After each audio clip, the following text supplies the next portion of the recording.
just once a day that I would pray for you. I'd go and misbehave just so you'd notice too. Sneaking looks up and down from across the room. And damn, what a hell of a view. I feel good, you look great, I like you, I can't wait.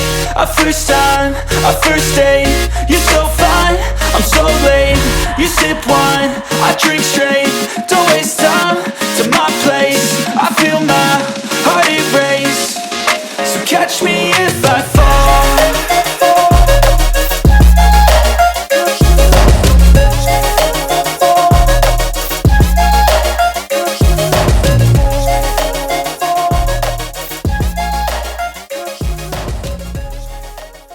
Hello and welcome. I'm hoping to make more of these videos, but in this video I'm going to talk about doing the Tour de Mont Blanc.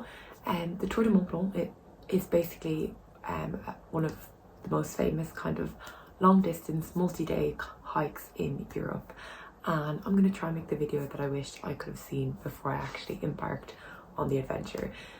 So day one for me was Très les Chambres, le Flagère, le Provence and les Ouches. So it's kind of the famous ladder series. So I was doing it in the anti-clockwise direction, so you're like climbing the ladders, whereas one thing to note is that if you're doing it in the clockwise direction, you're kind of going down the ladders.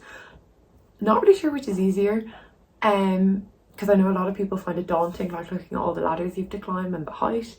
Whereas I don't know, if you're coming from the other direction, you can't really directly see how high up you are, I suppose, or the ladders that are ahead of you. But yeah, definitely if I find it fine, but I kind of do climbing. I'm not afraid of heights, and I'm kind of not like okay with all that sort of stuff. But definitely if you've like a fear of heights, or just one thing even to know is just like if you have a big heavy bag, like you are like on ladders and it's kind of like pulling you back. So that's one thing to note. There is kind of an alternative route that you can do through Col de Monte, which avoids the ladders series. So that's an option, but definitely if you, I don't know, struggle from like vertigo or something, or heights, probably wouldn't recommend, because I did meet a few people who were like literally like terrified, which is so fair, because they're not like, it's fine, but they're not like the most stable looking ladders, and like they're like wooden planks, and it is quite a bit up. So I know a lot of people kind of struggle on that. I think that's like one of the kind of famous, kind of more the harder parts of it, but it is fine. But yeah, it's just if you are afraid of heights or like get vertigo or anything, I definitely wouldn't recommend, because you are kind of like stuck on the ladder on your own with your big bag, and people are kind of below or above you kind of waiting. Depends if it's busy, depends if it's not. But yeah, that was kind of the first day, and then you kind of can go up to Lac Blanc, which is honestly like the most beautiful, probably one of the most beautiful lakes I've ever seen, I feel like. It's like Mont Blanc was like reflecting in the lake, and it's really like, yeah, so beautiful. So that was definitely like a highlight for me. On the first day I was like, oh, this is amazing. A lot of people stay in the refuge in Flagère. It's kind of like on the top, but I know some people staying in hostels and stuff might actually get the tele cabin down, but that would be in the main kind of season. I actually stay in Chamonix town, but I kept on going, so past Flagère, and then you can kind of walk across to Provence, and then up Provence and down to les Ouches. So in total that day was like 27 kilometers, which is a lot. But it was like full day walking. And just one thing to note is that you can kind of stop in Flagère. A lot of people stay in that refuge. A lot of people are in the hostel refuge, the top, or you can get the tele cabin down and actually stay in Chamonix town itself. I know a lot of people do that, or you can continue walking. But one thing to note about if you do that is that the next day you could actually maybe get the Provence lift up, which kind of will bring you to the next kind of point, or the Plan Praz lift, or you can just continue walking and go up Provence, and then from Provence you're going down into les Ouches.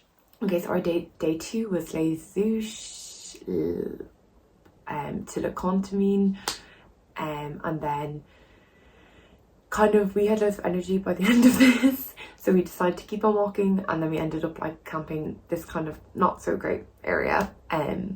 So I kind of would recommend and kind of just stopping. And our day 3 was Le Contamine, Croix de Bonhomme, to Le Chapeau. Overall it was quite a very long day, and we got really bad weather. So at the top of Croix de Bonhomme it was like, yeah, we could like barely see it. It was like all foggy, and like I could barely see Will, who was like slightly ahead of us, and there was a point that the kind of arrows were a little bit harder to see and stuff. So definitely, if you can, would recommend doing it on, obviously better to do. I feel like the views were spectacular, but we kind of didn't really see anything because it was raining the whole time. But there was kind of a nice hut, I think, like midway up that we kind of went into and like kind of sheltered in for a bit and had some lunch. And like the people have like written all over the hut, and like I remember reading one and it was like, "I didn't die, you can do it." So it was just funny seeing that all people had written on it. And kind of their experiences. It was the night we camped in the Chapeau, and it actually snowed. And then day 4 we did Le Chapeau, Col de l'Océan, a refuge Elisabetta. We hadn't actually booked the refuge, so we were just going to camp alternatively. But after having a night in snow, I was like really hoping and praying as I was walking all this, please. I really was looking forward to like a hot shower and warmth in a shelter. And because it was in September, they actually did have a space for 2, so that was like our first night in a hostel, and I was like, oh my god, this is amazing. And we had dinner and stuff, and we also got chatting to like some really cool, nice people, and kind of like sharing our experiences. That's one thing to note. That then even the next day we were kind of meeting everyone that we kind of saw the night before who was staying in the hostel. So that is one nice thing about staying in a hostel, is kind of meet people. Col de l'Océan, I'm not sure I'm saying that right, is kind of the crossing point between France and Italy. So like walking from the French side into Italy and crossing was like such a cool experience, and you're kind of climbing up a bit and you cross over. And there's like little flags and stuff, so I don't know, the thought of walking from France to Italy was like, oh, this is so fun. Maybe that's just me, but I think that's a pretty cool, fun thing to do. And then our day 5 was Refuge Elisabetta to Courmayeur, and once again like walking into Courmayeur at the end of the day. Actually that was quite a quick day, and we finished like at 2 or 3, so we kind of enjoyed the sun and just like walking into walking basically from the mountains with like your bag and stuff into this like cute, like really beautiful town. And it was my first time in Courmayeur, and it's basically like the opposite side. So Chamonix here, it's like Mont Blanc, Courmayeur is the opposite side, and it's like the Italian side. And it was just like such a cute town, and it was, I don't know, it's a sense of achievement like walking in. So yeah, Refuge Elisabetta to Courmayeur was like 16 kilometers, but nothing like really steep or really so we were actually finished quite early, and we stopped for lunch in this kind of like cute little place. So that's one thing to note. Maybe that is a day that you kind of could do 2 in 1. I definitely think you could probably do Refuge Elisabetta and to Refuge Boniti if you kind of got up early and kind of got going. Day 6 we did Courmayeur to Refuge Boniti. That was a really chill day. I was actually feeling a bit sick. And you're just kind of climbing up from Courmayeur, and then when you get to the top you're kind of just kind of going like that all the way to the refuge, or you can camp. Day 7 we did Refuge Bonita, Grands Col Ferret and Le Follet. So that day was the day we actually crossed from Italy into Switzerland, which was really cool. Like walking from Italy into Switzerland was like, woo, we're going to Switzerland. It was the first time I've been to Switzerland in I think I'd only been one time, went interrailing like 5 years ago and 4 years ago. Probably do a video on that as well. I don't know, walking from Italy to Switzerland was like, woo, we're going to Switzerland. Was quite a fun experience. And that was when we stopped and camped in Le Follet, which was my like what I thought was the best camping facilities we had along the whole trip, for sure.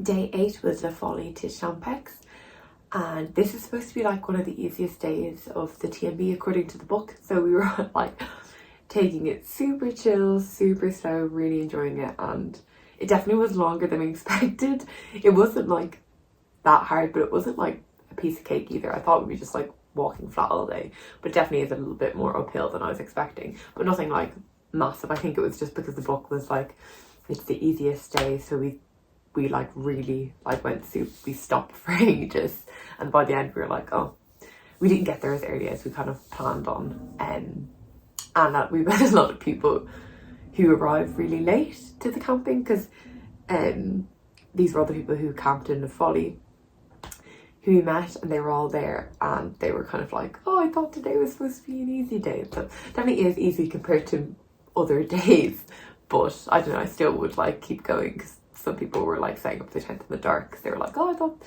we thought it'd be so much quicker and stuff. So that's one thing to note. Our day 9 was from Champex to Fenêtre d'Arbet to Triomphe, and Triomphe, please excuse my pronunciation if any of these are not pronounced properly.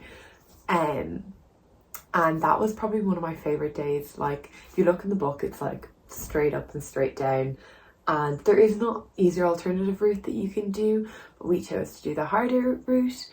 But it very much was like giant rocks, and you're kind of like scrambling across the rocks with like your massive bag. But when you get to the top, it is like, the view is absolutely amazing. And then so it is quite, but I feel like we bumped into some people who were like quite shocked at how like you're literally going straight up and straight down. So it definitely is like hard on the knees and on the legs.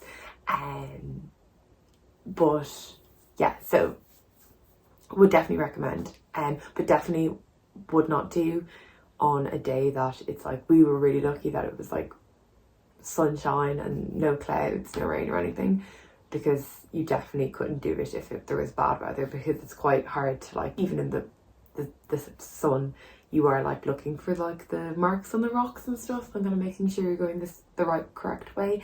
So definitely on a bad weather day wouldn't be so enjoyable, and also when you get to stop you wouldn't be able to see anything. So yeah, definitely would recommend, but definitely on a clear day, and if you were fit, because it is quite up and quite down. And I feel like some of the people we met were like, this is a different level of definitely wasn't what they were expecting. I don't know, I would have quite a good fitness level. I do a good bit of running, and had been running in the mountains and stuff, and also climbing, so I had kind of a good fitness level. So that's just one thing to note. And then day 10 was Triomphe to Col de Balme to Tré-les-Champs. That's the day when you basically cross back from Switzerland to France, and it was absolutely lashing rain. We really didn't see much. There was parts that I remember, there was like a part that it was like laddery, like a laddery, is that a word? Like a ladder that you're like scrambling across, and but we did end up stopping. There was like this little hut, I completely thought it was closed because it was September, but there was actually like 4 people in it, and it wasn't like a place to stay or anything, but they like gave us like hot soup, and honestly we had like no food. That's really stupid. Don't do that. Don't take off into the mountains for a long hiking day, whatever. But we didn't have food, so the tomato soup was really literally the nicest tomato soup I've ever had in my life. And yeah, so that day we were really like kind of done, as in it was lashing rain. We were like, let's just keep walking and let's just finish this. So we did finish it. Definitely like the coolest long distance hike I have ever, like kind of multi-day hike I've ever done in my life. So I definitely recommend, and I hope you enjoyed this. I hope it was helpful in some way.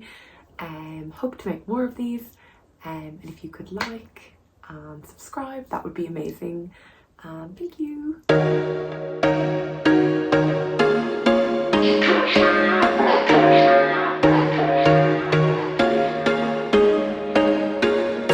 was once a day that I would pray for you. I'd go and misbehave just so you'd notice too.